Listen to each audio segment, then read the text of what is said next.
各位观众朋友，大家好，欢迎收看2月2日公视台记台下晡新闻，我是陈雅纯。首先来关心今仔日有啥物新闻重点。美国众议院中国问题特别委员会主席盖拉格带团来台，今仔日去拜会总统蔡英文、副总统赖清德、甲副总统当选人萧美琴。AI 经济大厂惠达公布去年第4季的财报，营收有221亿美金，比前当个大增加2。继续关心美国政府宣布对台军售案，打算要卖总金额7500万美金的 Link 16系统提升升级规划方案，已经进入通知国会听书。咱国防部表示，这间的军售案是要让咱国军的数据连升级，提升共同作战的战术数据互通，通好发挥联合战力。国防部对美国政府协助咱台湾加强防卫表示感谢，嘛强调台美会阁继续合作来维护台海甲印太地区的和平稳定。再来看中国船丙船溺死2个人死亡的争议，咱海巡署讲，因为迄当阵海巡的人员无用通录影，所以是无影像的。即马煞互2个船外中国渔民指控是咱海巡甲因弄甲丙船的。国民党即马就跳出来批评海委会甲咱海巡斗暗黑。中国国台办昨嘛强硬要求咱得爱互家属一个交代。另外，若是金门的水域有争议，昨嘛传出马祖有中国的执法船只进入咱的禁限制水域。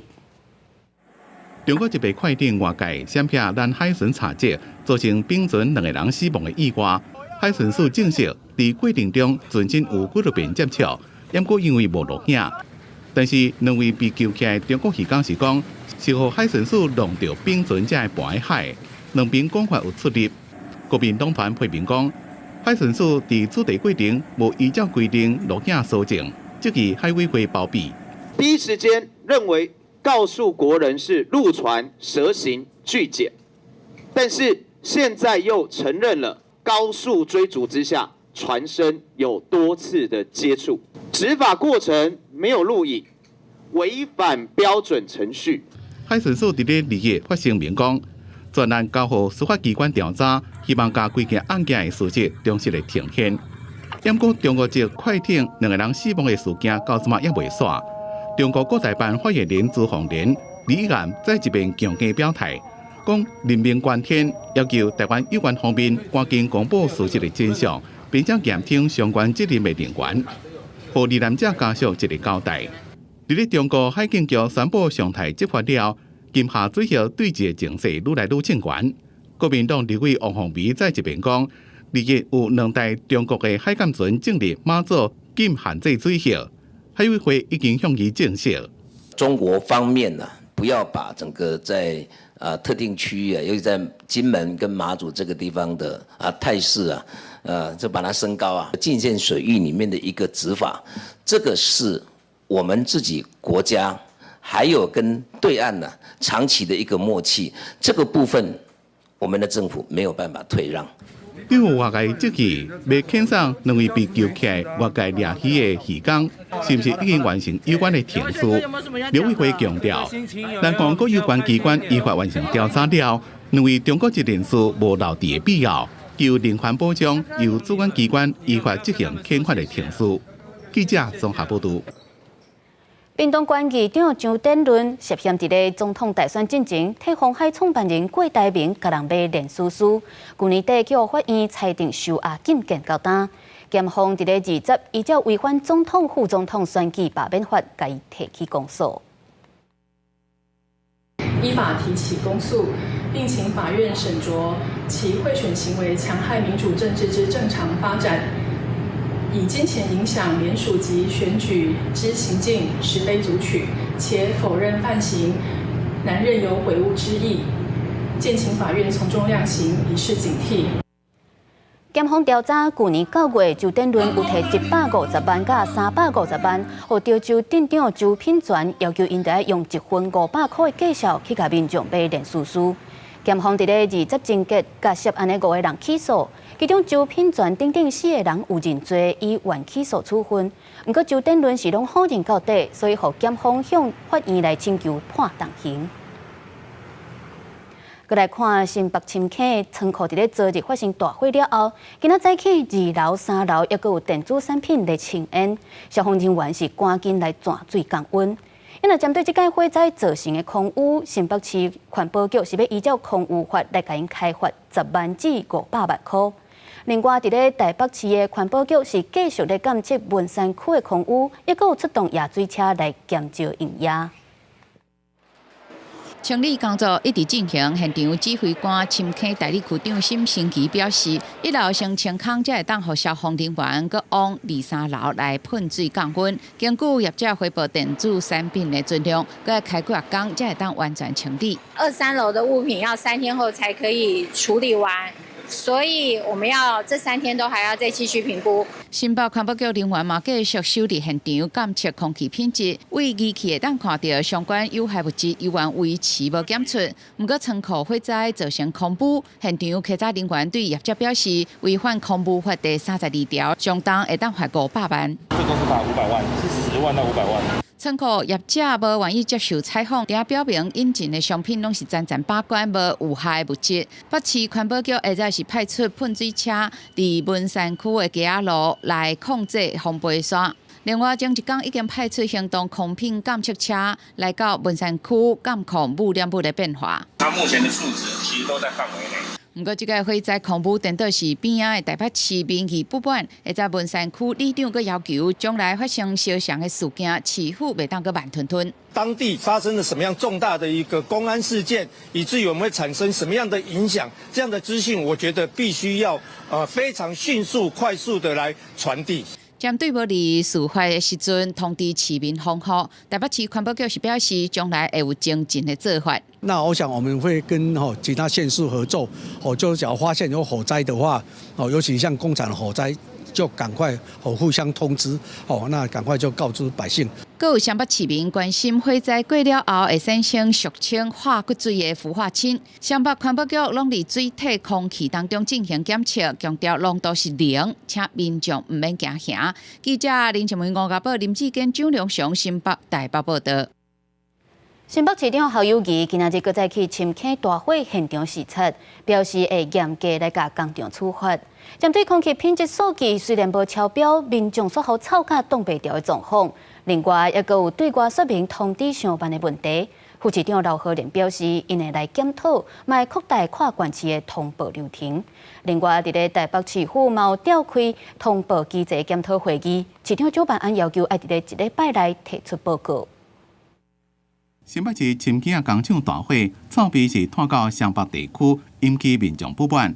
认为市政府处理伤过消极，新北市长侯友宜日日过到深坑视察，慰问深坑卫生所甲前情指挥所，关心民众的身体是毋是无爽快。有出现呼吸道急促、胸闷、气喘，就可以到就近的深坑卫生所，以及到新店更新厨技台北市的万芳医院来就诊。新北市政府也公布开记者会，说明事故的原因甲责任的归属。副市长刘和莲讲，工厂有违法的责任，有素质就会追究严办，强烈的监督改善。依照违反空污法，相当会让罚500万。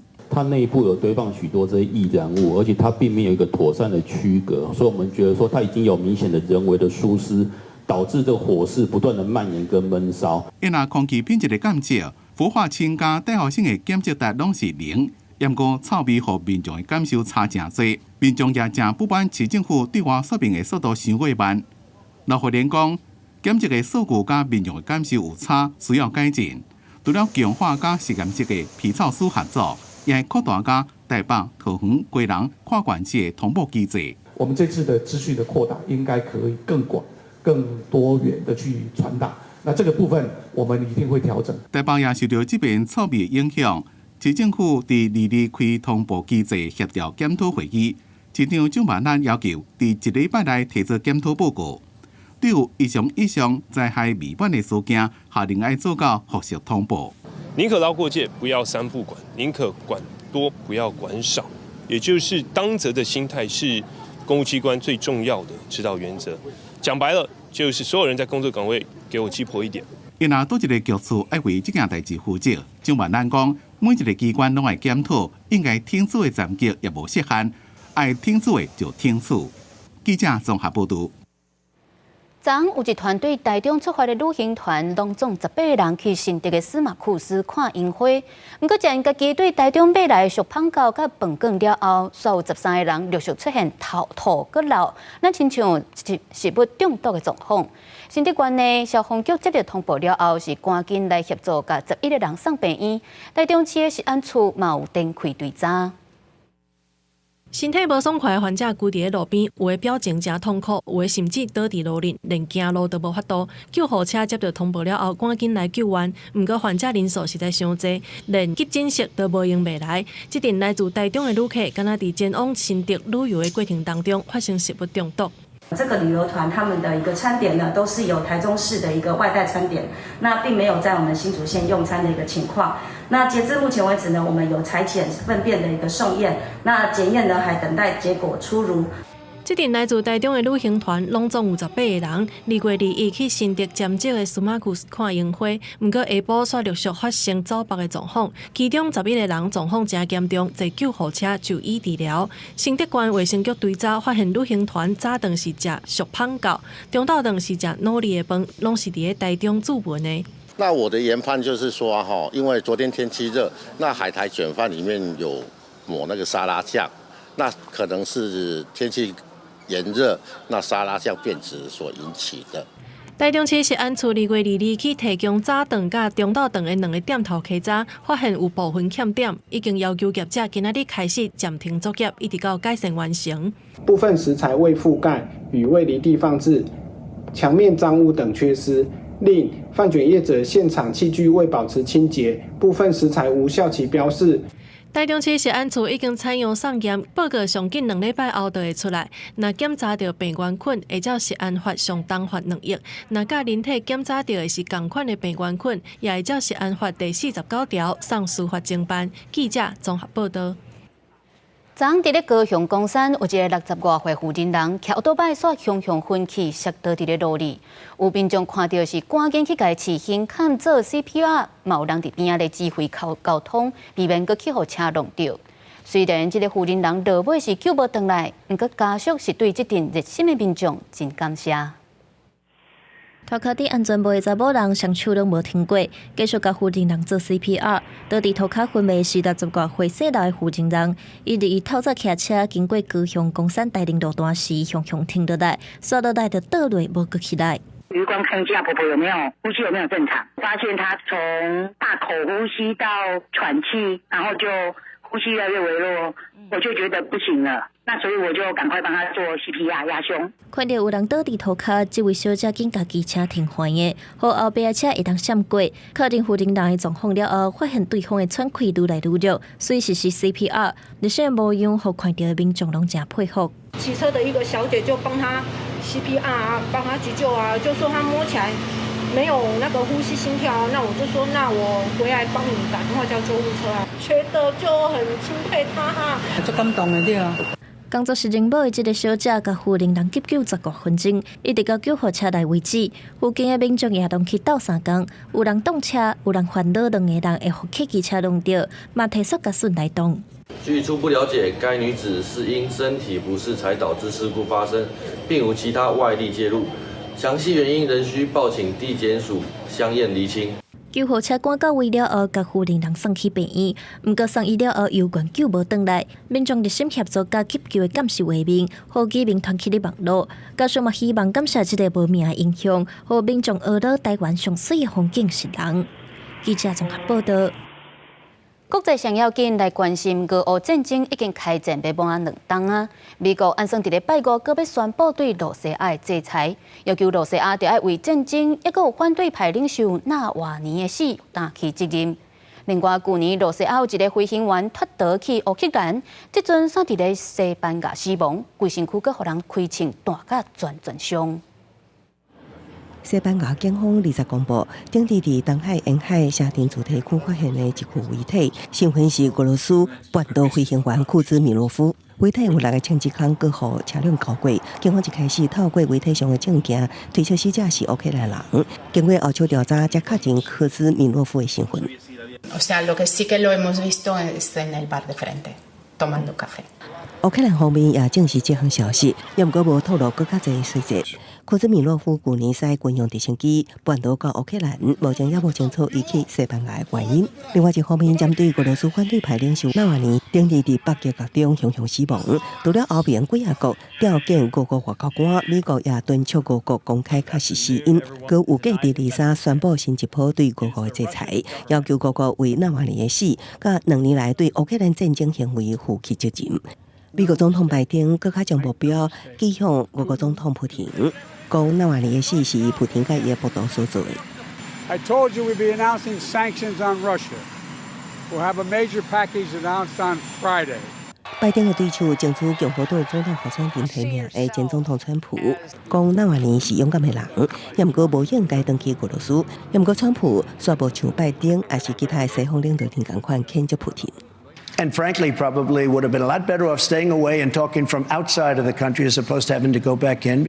俄乌战争下伫2月24满2周年，美国甲盟友自战争爆发到今，已经对俄国实施一系列制裁。目前美国驻莫斯科大使馆当继续寻求纳瓦尼死亡的真相。公司新闻刘干编译。AI 晶片大厂辉达日一公布去年第4季财报，营收有到221亿美金，比前一档大增加265%，带动股价搁再抢关，盘后的交易嘛增加10%。辉达的执行长黄仁勋表示，全球的产业甲各国的需求真大 ，AI 发展已经到上阵棒。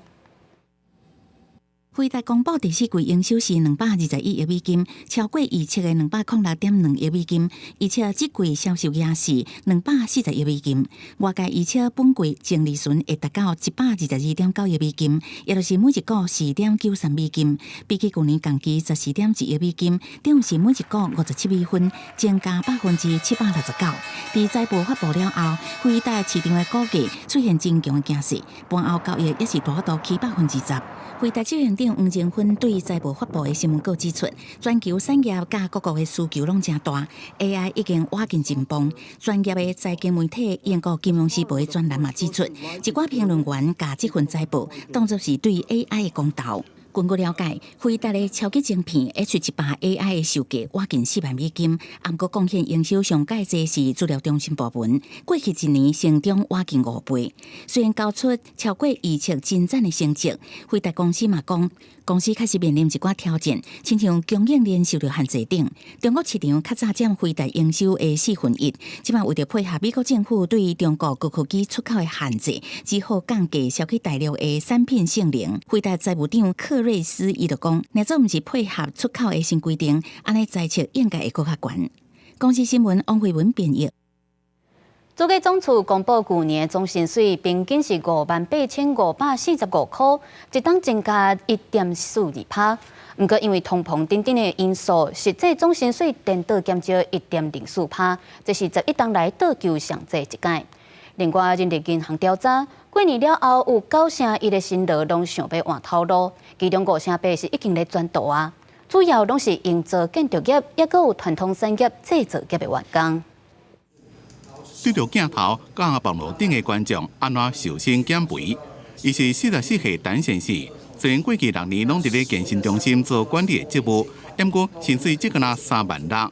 怎么年纪愈来愈大，感觉钱无够用？1个月时阵决定要换头路，开计程车，并且另外去经营受薪减肥的频道。1月份的话跑下来的话，的确就算一算的话，有跑了大概8万多的薪水，觉得这是还不错。一个这位林先生本来是安亲班的老师，因为薪水无好，年终也只敢若领2000元领。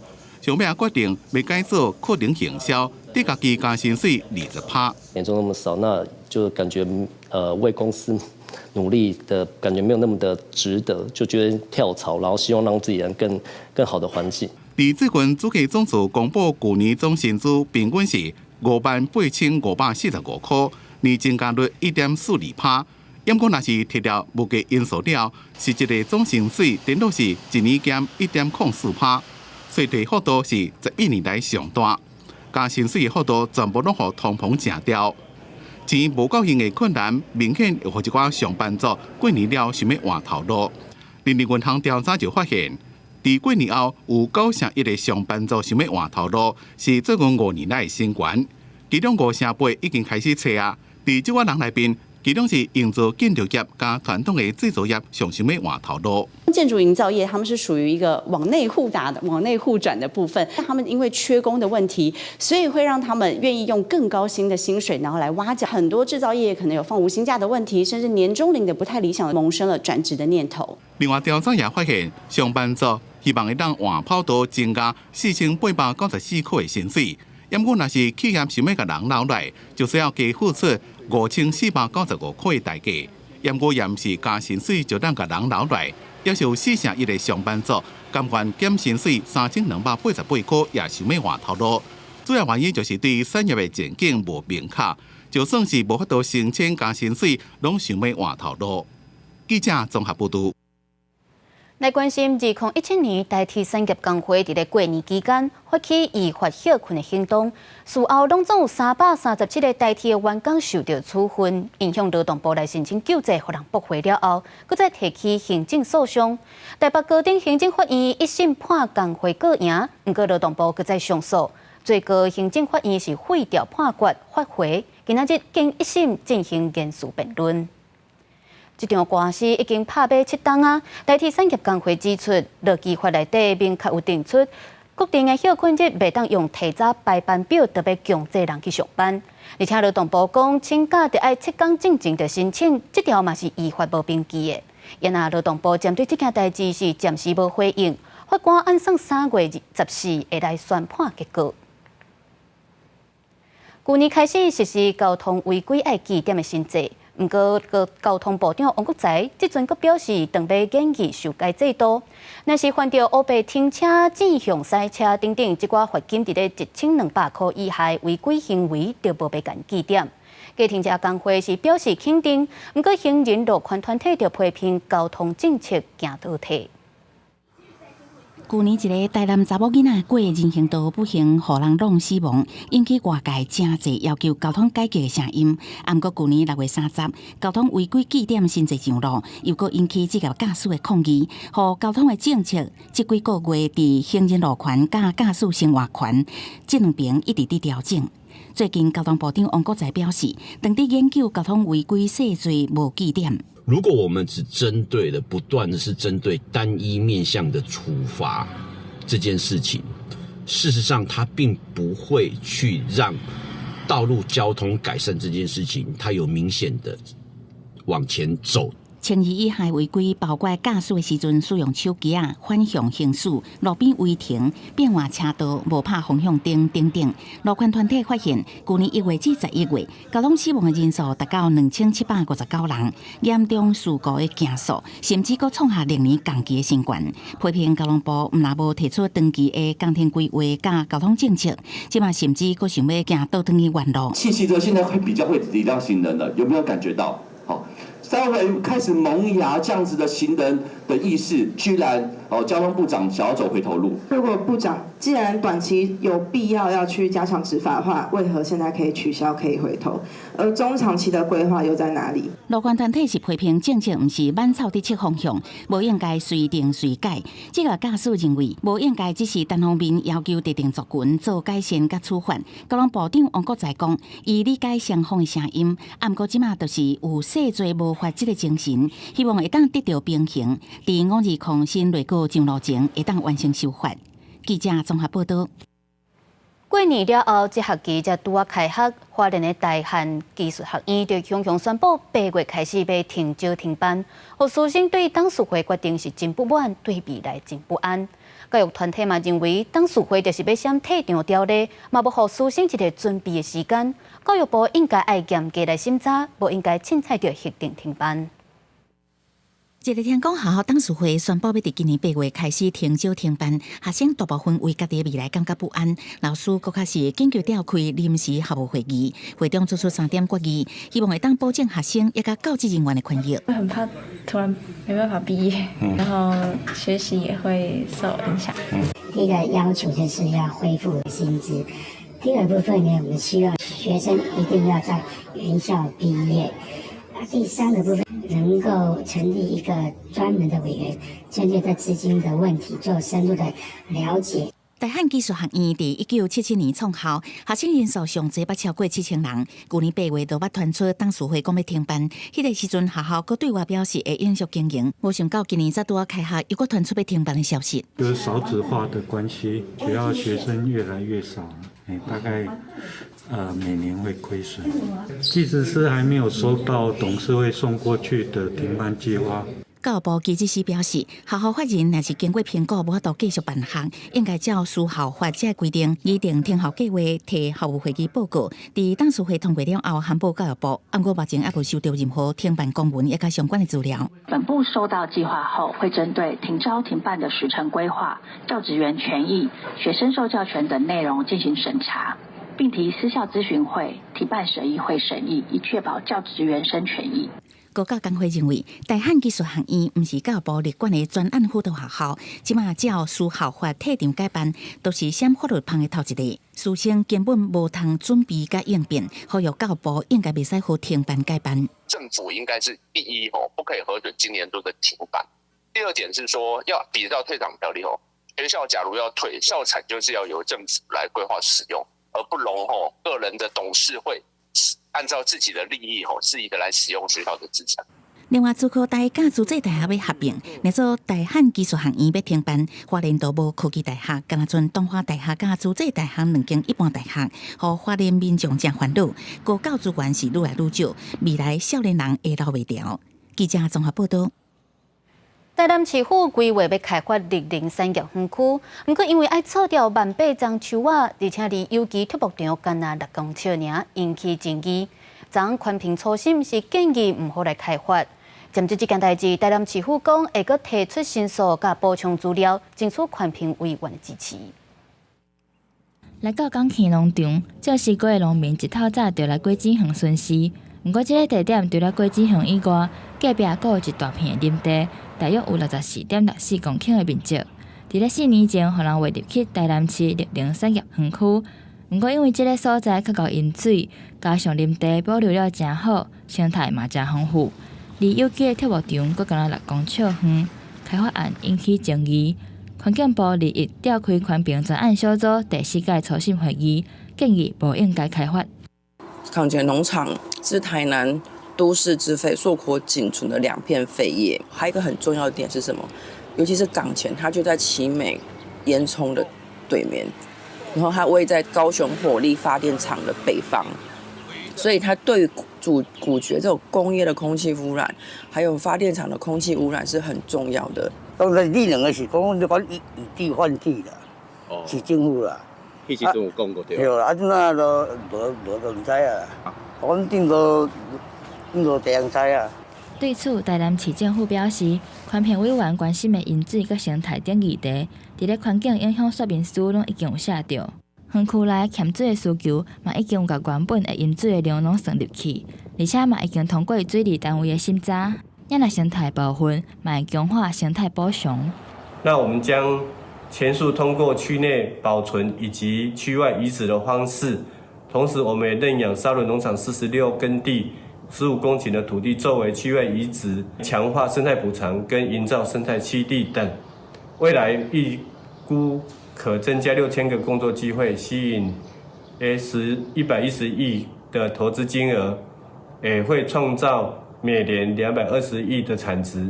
款团认为，为着保护当地环境甲生态，台南市政府就莫阁申诉啊。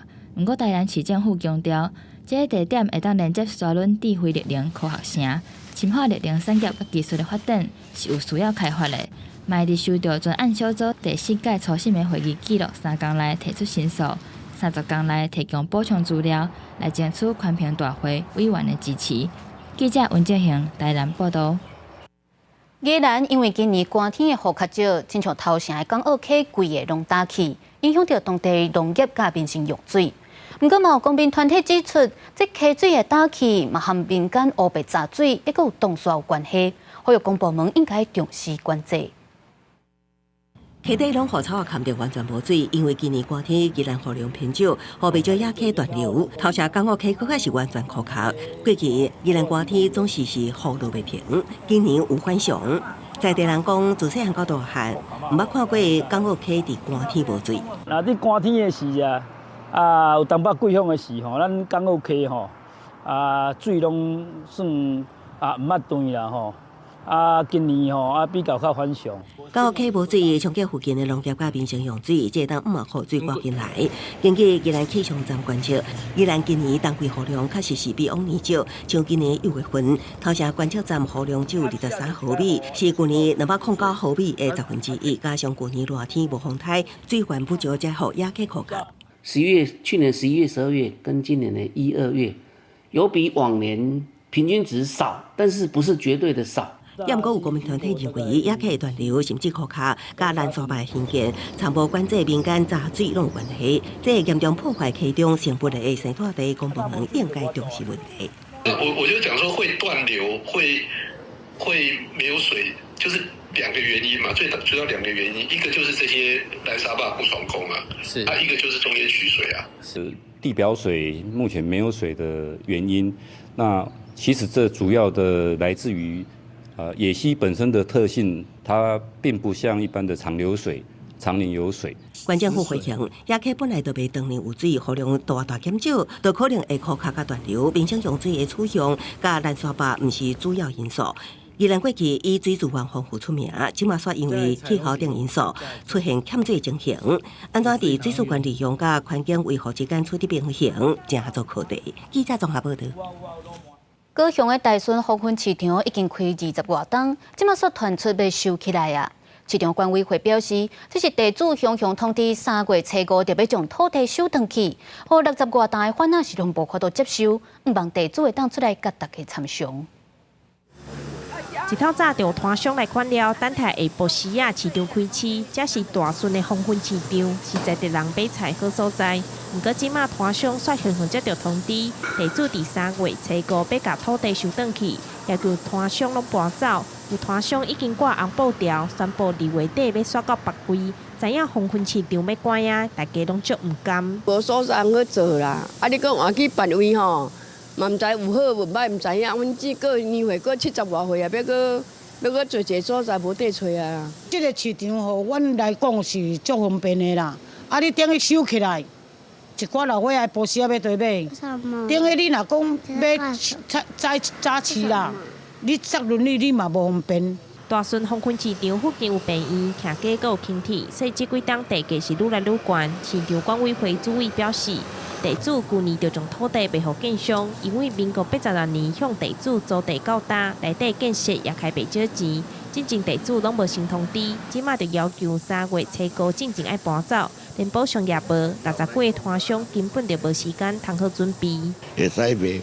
但是地上钱我去爱过来大概协调一下，咱的诉求是安尼啦。经发局目前已盘点周边市场空摊，提供与每一摊商进行安置媒合相关作业。市府经发局表示会协助安置摊商，主委表示是真无奈，也烦恼摊商要安怎生活。即马也搁咧等待地主建商来沟通，希望协调出合理的结果。记者张义辉、邱昭勇高雄报道。春天全国上早上市，也就是台东出产的长家早生甲木木品种的枇杷，因为去年互连续2个风台扇长树啊，影响到整体产量减少3成。其中木木枇杷可能产量敢若剩3成尔。经过农业部核定，逐公顷会当申请10万的现金救助来补贴农民的损失。台东县的枇杷已经就市，所罗地区的枇杷产销班等咧采收，要送去办互拍卖。即马介绍看好金黄色的枇杷，接济芳甜，阁有淡薄仔酸味，即马正当着时。酸酸甜甜。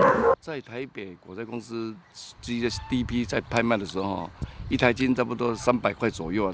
即马大出的品种是长期早生种枇杷，规制大寮去把水，也毋过台东县农会表示，受到去年风台吹断果树，开花期无花，产量比往年减少3成。那草鹿地区也有另外一个无布品种，果子较细一点啊，同款旁甜。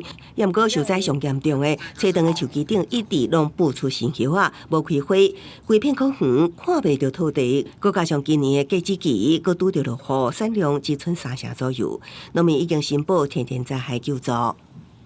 而且它受天候的影响，它今年的开花总果差不多只剩下3成而已。枇杷它主要的开花季节就是9月到11月这段时间嘛，那偏偏台风又这个时候来，所以如果这个时候呢发生顶梢折损或者是受损的现象的时候呢，其实后续枇杷就不容易开花了。台东县农业处表示，去年风灾了后，农业部公告，台东县农业财损列为全品项补助地区。枇杷核定每公顷现金救助10万，也毋过农民讲，台东县的枇杷是高经济农作物，往年的收成真好，也毋过今年所拄到风灾了后的炎地灾害，可能无法度过申请救助。记者综合报道。过年前后，有诈骗集团利用通讯软体 LINE 来发送假的红包消息，拐民众来提供个资。立委就呼吁政府得加强广告的源头管理，减少诈骗。因行政院打诈办公室嘛表示，希望在本会期就会当甲反制诈骗的专法送入去立法院。诈骗的手法真侪种，有诈骗集团伫咧春节期间用来发假红包的消息，骗民众去点，借机会骗民众的个资。其实真侪民众拢有躲过诈骗的经验。打电话说你在网络上购买的商品，然后有多次重复扣款的情形，这样子，然后叫你去 ATM 操作。电话很多，像说什么你儿子有什么爸爸怎么样，什么都无所不有都有了。我看就把它挂掉。刘委区志伟就讲，伊家己也捌拄过有人假伊的名伫咧 FB 甲 IG 诈骗，讲即马诈骗实在是伤过严重。强调这几年来网络诈欺案件已经自2018年的15235件，一年增加，2023年已经到9968件，财产损失也增加10倍，自2018年的4.7亿增加到2023年的39.8亿。区志伟也提出3项诉求。要求行政部门要强化打击诈骗。社群网站的这个广告上架，从源头做管理，检举的平台应该要广为周知。打诈专法这个会期赶快行政院会赶快通过。哪些名人容易被冒名，然后有哪些可疑的刊播业者的资讯，我们也都有定期每个月去提供给平台业者，让他们去做广告审查的一个参考。行政院打击诈骗办公室主任李宪明讲，各部会针对打击诈骗专法已经伫咧积极检讨，希望这个会期就能送立法院。刑事局是呼吁民众，若拄到疑似诈骗，会当先卡105，或者是用105全民防诈骗网咨询加检举。未来也会积极建立多管道下架制度，让民众会当远离诈骗。记者综合报道。今仔日有动保团体指出，传统饲卵鸡的方式是把鸡仔关伫咧小小的篮仔内底，无法度自由活动，这生出来鸡卵嘛袂健康。动保团体就提出一份报告，指出咱台湾建立废除篮仔饲鸡的这制度进度上慢，现场有3党派立委来出面支持。卵鸡放乖伫篮仔内底，甲其他鸡仔相克。动保团体指出，卵鸡饲伫上下的空间，卵鸡袂健康，生出来的鸡卵也袂健康。因提出一份报告，评比亚洲17个国家转型做非篮仔饲鸡的进度，满分140分，纽西兰以86分得到头名，台湾只有摕到29分，是第6名。主要是差伫废除篮仔饲鸡的制度上慢。我们完全没有拿到任何分数的第一个面向，就是在废除蛋鸡笼式进度上面表现的是最差，也是跟前5名有最关键的差距。我们在近5年其实是没有突破性进展，这个突破性进展其实就是我们刚刚讲的，我们其实已经到了应该要提出完整的政策、友善饲养的转型计划的时间了，可是我们还是没有等到。动保团体指出，人仔饲鸡的鸡场屏蔽面场地饲鸡的鸡场，毋但鸡卵较无健康，鸡场也较臭，才引起民众的讨厌。农业部会用会参地方政府共同研究，互愿意转型的鸡农一寡诱因，提升转型的意愿。有很多地方政府它的自治条例对于畜牧场的改建或新建，其实并不是这么友善的。那我们近期之内，我们要邀集地方政府来协商，看看针对这种就是它在改善或者新建过程当中，如果它是采友善生产的这些蛋鸡场的话，那是不是在它的限制的部分是可以去做一些改善，那去做一些那个变通。农保团体对农业部的回应表达肯定，认为通提升鸡农的转型意愿。记者会现场也有3党派立委出面支持，也讲会对教育面出发，透过实农教育这种方式，让囡仔自细汉就了解动物福利的重要性。记者郭文良随台报道。2月1日是世界母鸡日，一礼拜各地拢有母鸡的活动，真侪母鸡家庭嘛拢有来到台北国际册店要找台语文的出版品。除了出上侪台语绘本的前卫出版社，其实这几档有一寡大型的出版社嘛拢有在做台语绘本，希望会当甲台语的市场拼起来，做伙来推广母鸡。水内底敢若有鱼啊，伫遐咧游来游去。找囡仔来为台语绘本配音，这是杜玉玲和杜家辉姊妹上新的绘本。我的朋友住伫隔壁庄，画出大家正式的生活情景，看会到田园莲雾和高丽菜。台语简单佮深色，正适合亲子做伙读。联经出版社表示，照顾母鸡族群的需求，嘛是出版社的社会责任。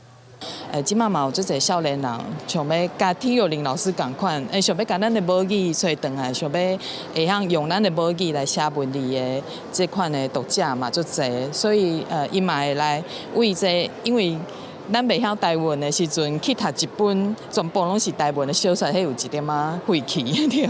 但是伊若是来读绘本的，为这简单的文字开始学。也拿台语绘本出上侪的前卫出版社，除了世界经典翻译和文书的类型，这几年嘛推出和环境议题有关的绘本。比如三括一剧团创作的《鹅仔夜行军》，讲的就是西海岸鹅仔受污染的故事。最近因为西海岸一寡工业的破坏啊，所以遇到一寡生态的问题，伊用这鹅仔做故事来反映讲咱鹅仔甲咱生态安怎会使更较好的方式来生存来处理安尼。这本册嘛有用迄个 QR code， 互人扫咧会使听咧看。针对咱台湾的囡仔拢会使来熟悉咱平常时伫食的物件，甲因的故事。这几年台语文的创作哪来哪行，前卫出版社表示，因会继续出版愈侪类型的台语册，另外一寡大型的出版社像联经、大地文化等等，因拢表示，所来各会有台文出版的规划，希望甲台语市场拼起来，做伙来讲台湾的万事万行。记者卢尚如、郑俊佑台北报道。2月1日世界母鸡日，教育部嘛有举办本土语言杰出奉献奖的颁奖典礼，将终身奉献奖颁予一生为台语来拍拼的周清菊，佮有台湾歌戏的国宝杨丽花。另外，也有7个个人奖佮3组团体奖。教育部感谢这些先进、这些专家学者为台语、为本土语言做伙来拍拼。咱台语界先摆，世人拢咧吹哨咱的母语传承。以前为台语拍拼的周清菊，也有甲一世人奉献予歌戏的杨丽花，伫咧世界母语日上台领本土语言终身奉献奖。其中，前中华馆馆长周清菊30年来专心推广台语和栽培人才，佮伫2018年成立全国第1个台语文创艺园区。伊嘛呼吁国家的语言政策袂当干那注重中文英语，一定要完整包括各族群的母语。就是本国国家语言发展中心。一定要赶紧来设立，这个紧设立了，才有可能全本融合各方面、各种拢来做伙来推动。连贯歌戏界一粒一的传奇小生杨丽花是台湾人的共同记忆。杨丽花表示，台语是伊正出世讲到大的语言，伊希望歌戏会当继续传承台语，用台语来传达祖先的智慧和台湾文化。我是台湾囡仔出世的，拢讲台语。演台湾文化的歌戏，这是我应该做的职务啦。但是这么遮水的文化，咱应该是台湾人应该爱来保护的责任。大家应该做阵来看歌戏、学台语，互咱台湾的文化传万年。谢谢。另外，本土语言杰出贡献奖，也有7个个人奖和3组团体奖，台语、客语和原住民语的代表拢有。教育部长潘文忠表示，希望透过颁奖，让愈侪人认捌为母语贡献的人。我相信在座所有得者这种的团体甲个人，迄是拢用一世人的性命对这个工作一直来努力来奉献，就是感觉看到这个语言都要消失去啊，若无用力，我想后一代都根本都唔知影咱要看的要听的这个语言啊。自111学年度开始，本土语言课程伫高中变做必修课。潘文忠表示，这是透过前辈拍拼20几档才总算实现。伊希望继续推动母语，正做少年家日常的语言，和母语传承落去。记者卢尚如、郑准由台北报道。来看欧洲太空总署伫咧1995年有发射一粒卫星 ERS-2， 已经伫咧2月2日暗头落落来地球，伫咧太平洋顶悬的大气层烧掉。目前也未有人讲看到这粒卫星落落来。雷达追踪阿公级卫星 ERS-2 的对落进行，时间是格林威治标准时间17点17分左右，地点位伫阿拉斯加甲夏威夷之间的北太平洋对面，离美国加州以西大约2000公里。欧洲太空总署伫20世纪1990年代发射2粒差不多同款的地球遥感卫星。Researchers will be able to accurately map.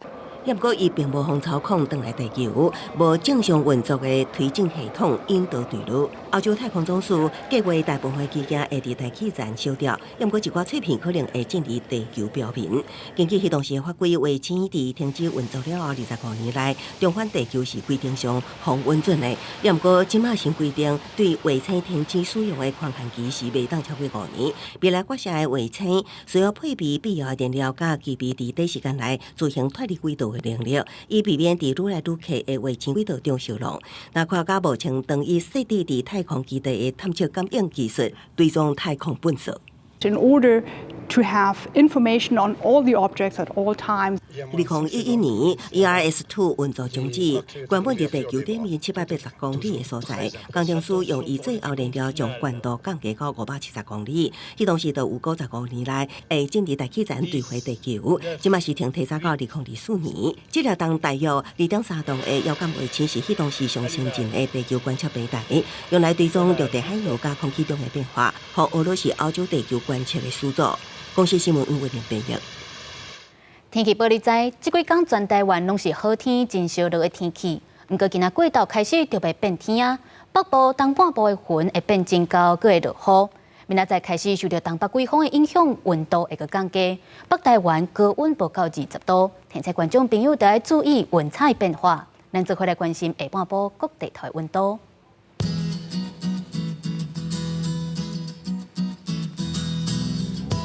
北部地区18度至24度，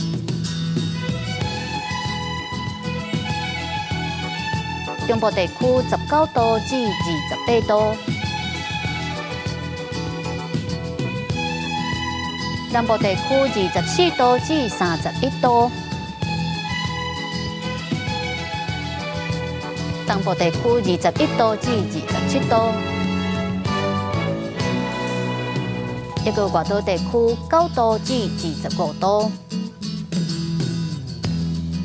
继续来关心未来3天的气象。